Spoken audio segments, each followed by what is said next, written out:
now. Hello, everyone. My name is Dan Turville. I'm the Executive Director with the Strathcona Community Policing Center, and I'm here with you today to bring you updates and chats with residents and leaders from businesses in Strathcona and organizations within Strathcona. So today I'm sitting down with Theo, the Executive Director of the Strathcona Business Improvement Association. Now I feel like everyone asks this question these days, but how are you doing, Theo? I'm okay, Dan. I am speaking to you from isolation. I was definitely under the weather last week and did the self-assessment, and day 7 of 10 days inside. Yeah, everyone's going through it as well. I'm in my home office, otherwise known as the spare bedroom. Yeah, we're getting by. So I guess it's okay with you. I'll jump right into some questions that I think Strathcona residents would be curious about. Please do. And I'm a Strathcona resident myself. Perfect.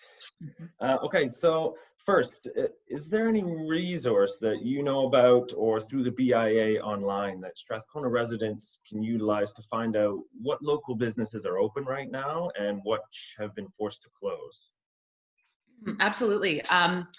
I mean, it's probably the Strathcona Business Improvement Association. We posted a blog post a couple days ago that we're actively updating every day, highlighting all the businesses that are currently open and community serving. So that means their doors are open in a sense that they're doing takeout, delivery, or they're providing services to folks right across the city. That can look like different kinds of businesses, a lot of food and beverage places as well. We have a lot of breweries operating across Strathcona. So if you come to the Strathcona BIA website, check out that top blog post. You can also follow us on social media. We're on Instagram, Facebook, Twitter. We really love Instagram and we love Insta stories because our members are pivoting and navigating COVID-19 day by day. Their stories changing, and so we're constantly trying to update Insta stories to make sure we're reflecting accurate, verified, up-to-date news and the conditions of our businesses. That's great, and I'll definitely be sure to share your Twitter and Instagram handles when we push this video out. Awesome. Okay, second question. This comes more to the safety side of things. What measures is the Strathcona BIA taking right now to help ensure the safety and security of Strathcona businesses? So the Strathcona Business Improvement Association made some pretty big changes to our safety and security model a few weeks ago. We moved from an 8-hour-a-day, 7-day-a-week safety patrol model, or community patrol, operating a marked vehicle that takes care of our 44 city square blocks across the district, to a 24-hour safety community patrol. So we are now operating around the clock. We have an incredible team of patrollers who have long been part of the Strathcona community. And not only that, we're able to do this because we've partnered with other BIAs. We are working with Gastown to the west, and we're working with Hastings North to the east. And this allows us to add capacity, resources, and build out the team to make sure we're monitoring really a large part of the community that will impact all Strathcona residents. That's great, and I've seen the car out there, and I think residents would be glad to know that there is some eyes and ears out there. So our safety team, it's good to know, they respond to all kinds of calls from our members, but they're also very proactive, and they work with our management team and myself to keep tabs on how our business members are doing. We're tracking a lot of data. We're keeping an eye on who's open, who's closed, who's pivoted operations. We have multiple conversations a day with members on how we can support their operations and what's of concern to them and where the opportunities lie. So our safety team is really an extension of the organization, and we're grateful for them. It's fantastic. So following up from that, has the BIA received any evidence from the Vancouver PD or from the businesses themselves of an increase in crime or offenses against businesses during since, you know, maybe the middle of March? when the restrictions began to ramp up?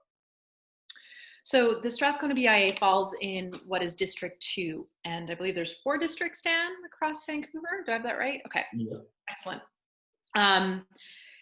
What the BIA, the Strathcona BIA, is part of a network of BIAs operating across the city. There are 22 BIAs in the city of Vancouver, and we work very closely together regarding communications and our relationship with the VPD, much like the CPC network, working together with your liaisons and counterparts at the VPD.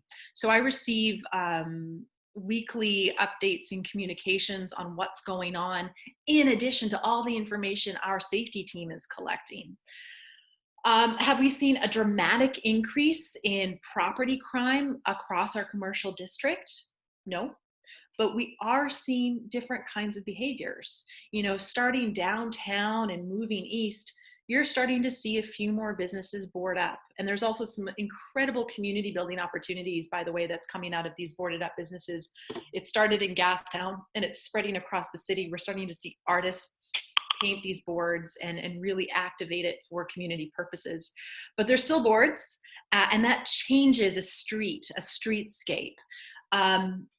There's a lot of activity happening in the downtown east side, of which Strathcona is very close to. And the Strathcona BIA is involved in the downtown east side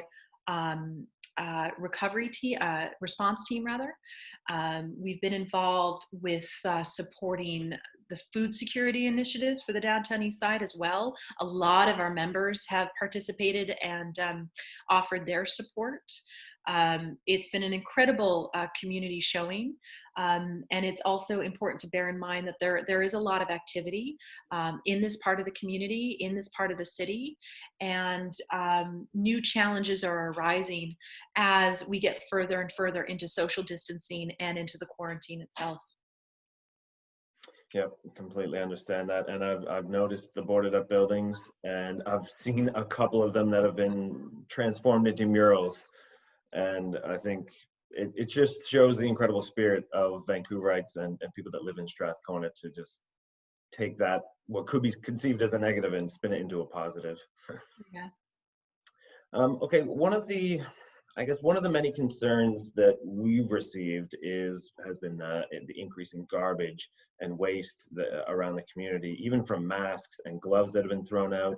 But we've also had reports and concerns from residents of potentially an increase in offensive graffiti around the neighborhood, on businesses, in parks, or in residential areas as well. Now, people may or may not be aware, but the Strathcona BIA partners with an organization to perform a graffiti removal service in the neighborhood.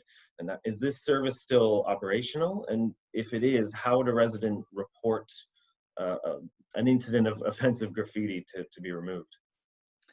So the Strathcona BIA programming is for our business members, our commercial members. So it's for businesses who are tagged on their own private property and need that removal. Right now, no, it's not built or designed for residents, because the BIA serves at the pleasure of the business members. That's where the resources are directed. Of course, it matters, you know, how our community looks and feels holistically. If any residents are out there and they have concerns around graffiti on their own property, I think I'd be happy to connect with them about what resources are available through the city and also through private vendors. And of course, if residents are watching this and they notice graffiti on a commercial building, on a business, we can help attend to that right away within Strathcona, within the commercial district.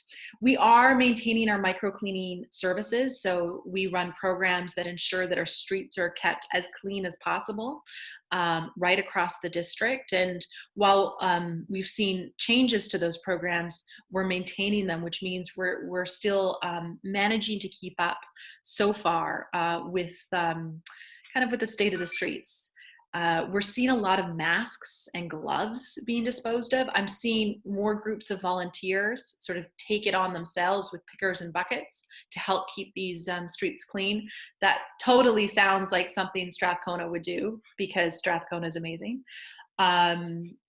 I would say, though, really to anybody who's watching this, residents, you know this community better than anyone. You frequent the businesses here. If you have ideas around how programs can improve, or if you have a really cool idea that might activate the community, I think we'd really want to hear from you. I know the CPC would want to hear from you. Absolutely. And it's been, as you know, frustrating for us to not be able to have as many of our volunteers out there in the community to help with our usual community cleanups. So I guess finally, I know I've heard a lot of people in the community that, as you know, love their local Strathcona businesses, Wilder Snail, the Union Street Market, all these amazing places that make up the community, and as unique as it is there any way that residents in Strathcona can support their favorite local businesses that maybe have been forced to close right now? Well, to those businesses open, keep keep utilizing them. So if they've offered takeout or delivery or pickup or drop off, options, explore that and really support the businesses that you can in your close vicinity. To the businesses that are closed indefinitely, right now there's a lot of advocacy work happening with our BIA and across the BIA network. We're engaging our municipal counterparts, our provincial leaders, and our federal leaders. Small business and business right across the board is top of mind for a lot of our leadership. And most business in Canada is actually made up of small business owners and the folks they employ. And a lot of these folks, probably live in Strathcona. And so I think ensuring that you're tracking what's happening, the relief measures that are rolling out to support business, being ready once we're in a recovery phase to begin visiting these businesses again, keeping it local, keeping it in our city. All these things help. And if you know a business owner, send them a message of, energy, thanks, gratitude, understanding, because they're going through some tough stuff right now. And I think everybody is. So it's the same humanitarian principles apply. Reach out and just offer your thanks to folks who are doing the best they can under the circumstances. Yeah, I agree. And I think we all hope that time when we can go back to those businesses is sooner rather than later. Thanks for sitting down with me, Theo. Is there anything else you wanted to mention? No, Strathcona is an amazing community, and Strathcona businesses, the people who own and run buildings here, the artists, the tenants, are courageous people. They always have been, with bold vision, a sense of community, and a sense for the sort of the local community in of itself. And so it's such a privilege to be in this position and also to be part of the Strathcona community and a resident here. Thank you. Thanks very much. We'll talk to you soon.